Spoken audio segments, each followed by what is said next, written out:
Hi, I'm Doug McKenzie and welcome to this episode of The FinTech Show. Now, in our jobs, we hear a lot of buzzwords in the industry from various different new technologies, from AI to blockchain. What do they really mean? And are we actually going to start seeing some use cases? Over in Las Vegas, Leah Jacobiak meets with Haytham Kadoura from SmartStream to find out some of the pioneering work they've been doing in AI and blockchain. Okay, so tell me about how SmartStream is at the forefront of AI, how you're incorporating AI into what you do. Following from our discussions last summer in Money 2020 in Amsterdam, we further solidified our offering. Remember, what we said at that point in time is we didn't want to really go up to the market with another message.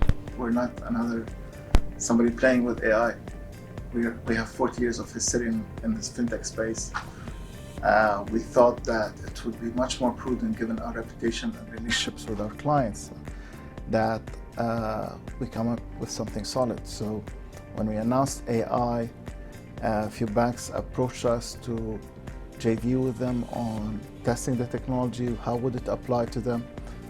We're advancing along those lines with select set of partners, predominantly in Americas and Europe, on what are the areas that would be high priority to them. And within Q1, I guess, next year is when will be commercially available for the general audience. And just looking at the wider picture, how is AI transforming the world of finance as we know it? I think it's going to make it much smarter, much more efficient. How so? It has the ability to pick up data trends and anomalies much faster than any human can, right? It looks at massive amounts of data, makes sense as much as possible, I guess, and process it relatively much quicker than a bunch of humans can do, with all due respect. Yes.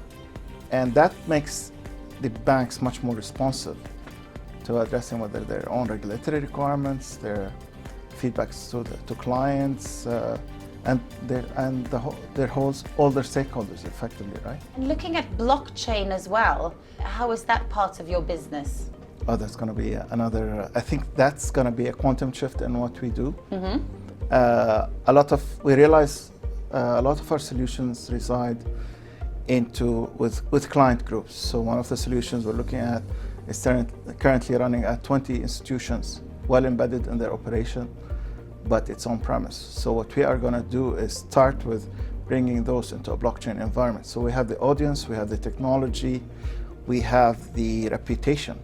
And to us, it's a minor jump on bringing that into a cooperative structure, a distributed ledger structure, and have the banks cooperate fully, as opposed to running some component of the operation on our systems and having to track through email or phone calls with their counterparties.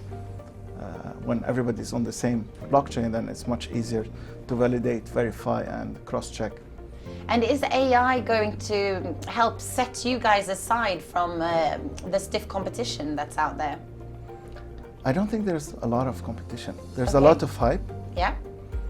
There are few companies that have anything proven. Okay. Yeah. And, so you're one of the pioneers in a way?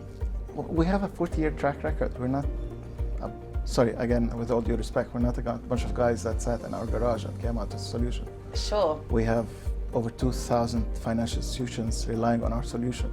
And to us, that's a great source of knowledge and support that we're getting in rolling out our initiative. Thanks for watching this week's episode of The FinTech Show. Catch you next week to find out more about biometric technology.